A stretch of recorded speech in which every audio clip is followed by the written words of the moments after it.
आज जिन दो कंपनीज की हम बात करेंगे उनमें से पहली कंपनी का प्रॉफिट एक ही क्वार्टर में 8 गुना से भी ज्यादा बढ़ा है और जो दूसरी कंपनी है उसका प्रॉफिट भी एक ही क्वार्टर में डबल से भी ज्यादा बढ़ा है। दोनों ने ही जबरदस्त ग्रोथ दिखाई है। तो आज के इस वीडियो में हम इन दोनों स्टॉक्स की ग्रोथ के रीजंस को समझेंगे। ये देखेंगे कि क्या ये स्टॉक्स अपने करंट प्राइस पे सस्ते मिल रहे हैं या महंगे, और साथ ही इनके फंडामेंटल्स, डेट, प्रॉफिट्स और कैश फ्लो को भी एनालाइज करेंगे ताकि एंड में हमें एक क्लियर पिक्चर मिले कि नंबर सिर्फ एक क्वार्टर के लिए इंप्रेसिव है या बिजनेस में जेन्युइनली कुछ स्ट्रॉन्ग हो रहा है। तो चलो शुरू करते हैं अपने पहले स्टॉक से, जिसका नाम है Gandhar oil refinery India limited. इस लेटेस्ट क्वार्टर में इस कंपनी का जो नेट प्रॉफिट है वो 689% ईयर ऑन ईयर और 456% क्वार्टर ऑन क्वार्टर की रेट से बढ़ा है, जो कि आउटस्टैंडिंग है। बहुत कम ऐसे स्टॉक्स हैं जिनका प्रॉफिट इस क्वार्टर में इतना बढ़ा हो। अब गांधार ऑयल, जैसा कि इसके नाम से ही आपको समझ आ रहा है, ये अलग अलग तरह के ऑयल्स और लुब्रिकेंट्स बनाती है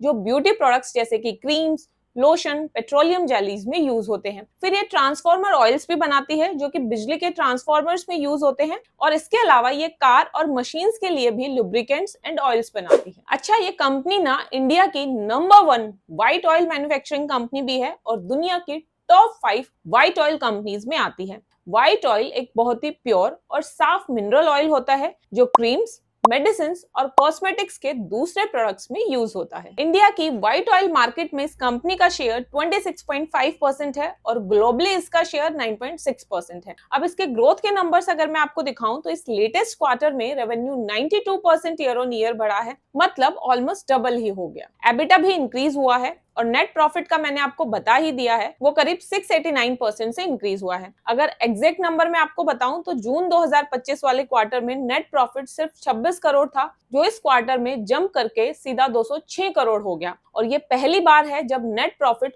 200 करोड़ के पार गया हो। तो अब सवाल ये आता है कि इतनी जबरदस्त ग्रोथ आई कैसे? तो देखो, सबसे पहला और सबसे बड़ा रीजन है मार्जिन एक्सपेंशन। पिछले क्वार्टर तक कंपनी का ग्रोस मार्जिन स्प्रेड 9,351 पर किलोलीटर था, जो इस क्वार्टर में बढ़कर 28,145 पर किलोलीटर हो गया, सीधा 3.4 टाइम्स बढ़ गया। अब ये मार्जिन एक्सपेंड होने का मतलब है कि कंपनी हर किलोलीटर पर पहले के कंपैरिजन में 3.5 गुना ज्यादा प्रॉफिट कमा रही है। अब बात ये आती है कि कंपनी ने इस मार्जिन को एक्सपेंड करने के लिए क्या किया। तो देखो, कंपनी के लिए बेस ऑयल एक मेजर रॉ मटेरियल है और इस बेस ऑयल के प्राइसेस ना क्रूड ऑयल और ग्लोबल मार्केट के साथ फ्लक्चुएट करते रहते हैं। तो कंपनी ने मार्केट कंडीशंस को देखते हुए सही टाइम पर रॉ मटेरियल्स खरीदे और इन्वेंट्री को एफिशिएंटली मैनेज किया, जिससे कि रॉ मटेरियल कॉस्ट कंट्रोल में आई और मार्जिन्स बढ़ गए। दूसरा, कंपनी ने अपना प्रोडक्ट मिक्स भी इंप्रूव किया, यानी कंपनी ने सिर्फ ये नहीं सोचा कि हमें ज्यादा से ज्यादा प्रोडक्शन करनी है, बल्कि ऐसे प्रोडक्ट्स बनाने पर फोकस किया जिनमें मार्जिन्स ज्यादा होते हैं। अब इसके अलावा कंपनी के कुछ और मैट्रिक्स देखें तो इसका डेट टू इक्विटी रेशियो अभी 0.3 है, जो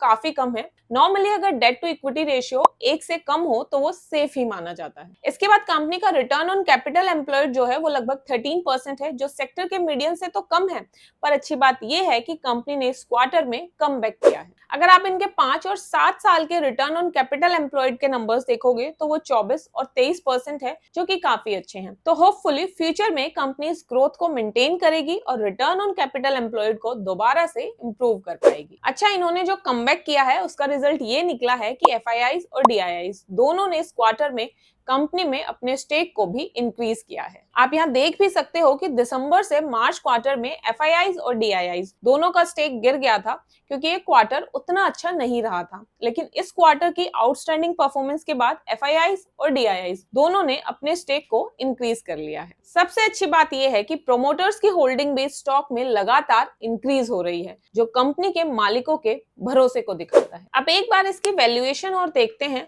कि इस प्राइस पर ये सस्ता मिल रहा है या महंगा। तो देखो, इसका पी रेशियो एट प्रेजेंट 7.95 है, जो इंडस्ट्री के मीडियन पी 13 से काफी कम है। और अगर इसका खुद का हिस्टोरिकल मीडियन पी देखें तो पिछले 5 साल का 15 है और 1 साल का 14.2 है, मतलब हिस्टोरिकल मीडियन से भी काफी कम है इसका पी। तो पी रेशियो के हिसाब से तो ये स्टॉक अभी महंगा नहीं लग रहा और रीजनेबली वैल्यूड ही लग रहा है। तो ये था हमारा फर्स्ट स्टॉक। अब अगर आपको इस वीडियो में दिखाया गया कंप्लीट डेटा और एनालिसिस पीडीएफ फॉर्मेट में चाहिए ताकि आप बाद में भी इसे रेफर कर सको, तो आप चैनल की मेंबरशिप ज्वाइन कर सकते हो। वहां पर मैं इस वीडियो का कंप्लीट पीडीएफ और डिटेल डेटा शेयर करूंगी। 2 लेवल है मेंबरशिप में, लेवल 1 में पीडीएफ्स और लेवल 2 में इन पीडीएफ्स के साथ साथ मेंबर्स के लिए हर महीने एक्सक्लूसिव वीडियोस भी अपलोड होती हैं। यहाँ पर कुछ लेटेस्ट पीडीएफ्स और मेंबर ओनली वीडियोस के स्नैपशॉट आपको शो भी हो रहे होंगे, तो आप चाहो तो अपने हिसाब से कोई भी लेवल ज्वाइन कर सकते हो। अब इसके बाद जो हमारी दूसरी कंपनी है वो पूरी दुनिया की लार्जेस्ट जिंक प्रोड्यूसर है,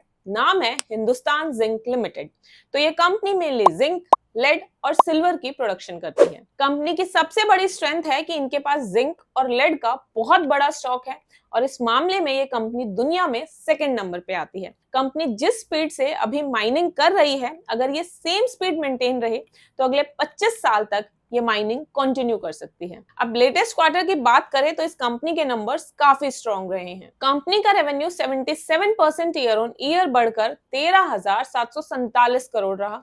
एबिटा 109% से इंक्रीज होकर 8,074 करोड़ और सबसे अच्छा नेट प्रॉफिट 145% जंप करके 5,469 करोड़ पर पहुंच गया। अब क्वेश्चन ये है कि प्रॉफिट रेवेन्यू से ऑलमोस्ट डबल स्पीड से क्यों बढ़ा? इसके पीछे एक बड़ा रीजन रहा कंपनी का स्ट्रॉन्ग प्रोडक्शन और लोअर कॉस्ट। इस क्वार्टर में कंपनी ने 268 kilo ton mined metal produce किया, जो किसी भी फर्स्ट क्वार्टर का कंपनी का हाईएस्ट प्रोडक्शन है। साथ ही रिफाइंड मेटल प्रोडक्शन भी 4% बढ़कर 260 किलो टन रहा। लेकिन यहाँ सबसे इंटरेस्टिंग नंबर है जिंक की कॉस्ट ऑफ प्रोडक्शन। कंपनी की जिंक बनाने की कॉस्ट गिरकर सिर्फ $851 पर टन रह गई, जो कंपनी की अब तक की लोएस्ट क्वार्टरली कॉस्ट है। आप कंपनी के ईयरली नंबर्स में भी क्लियरली देख सकते हो कि 2024 में मैन्युफैक्चरिंग कॉस्ट 33.46% थी, जो 2025 में 29% पे आ गई और अब 2026 में 27% पे आ गई। यानी एक तरफ कंपनी रिकॉर्ड लेवल पर प्रोडक्शन कर रही है और दूसरी तरफ पर टन जिंक को प्रोड्यूस करने का खर्चा कम हो रहा है, जिससे कि मार्जिन्स और प्रॉफिट दोनों बढ़ रहे हैं। लेकिन स्टोरी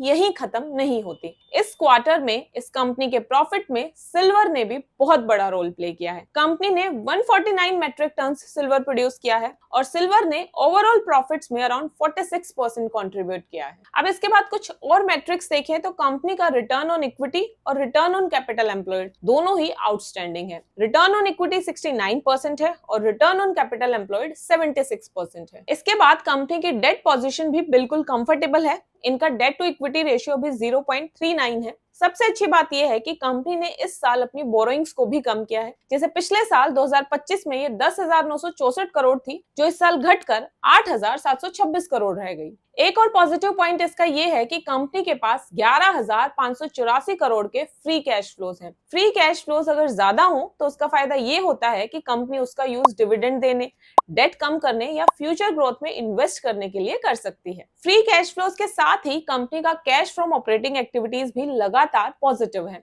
मतलब प्रॉफिट जो है वो सिर्फ बुक्स में नहीं बल्कि एक्चुअल में कैश में कन्वर्ट भी हो रहा है। इसका सीएफओ टू ऑपरेटिंग प्रॉफिट का रेशियो लगभग 100% है, जो कि बहुत अच्छा है। नॉर्मली ये 80% से ऊपर हो तो अच्छा माना जाता है। फिर वैल्यूएशंस अगर देखें कि स्टॉक अभी सस्ता है या महंगा, तो देखो इसका पी रेशियो भी 13.2 है, जो इसके 5 साल के हिस्टोरिकल मीडियन पी 15.9 से कम है और साथ ही इसके 1 साल के हिस्टोरिकल मीडियन 19.5 से भी काफी कम है। तो ओवरऑल हमारे पहले वाले स्टॉक की तरह ही ये भी पी रेशियो के हिसाब से ज्यादा महंगा नहीं लग रहा। तो ओवरऑल इन दोनों कंपनीज ने इस लेटेस्ट क्वार्टर में जबरदस्त ग्रोथ दिखाई है। गांधार ऑयल ने मार्जिन एक्सपेंशन के दम पर स्ट्रॉन्ग कमबैक किया है, जबकि हिंदुस्तान जिंक में रिकॉर्ड प्रोडक्शन, लोअर कॉस्ट और सिल्वर ने ग्रोथ को बूस्ट किया है। बाकी इन दोनों में से आपको कौन सा स्टॉक ज्यादा इंटरेस्टिंग लगा, मुझे कमेंट करके जरूर बताना। Thank you so much for watching. See you guys in next video. Till then, happy investing.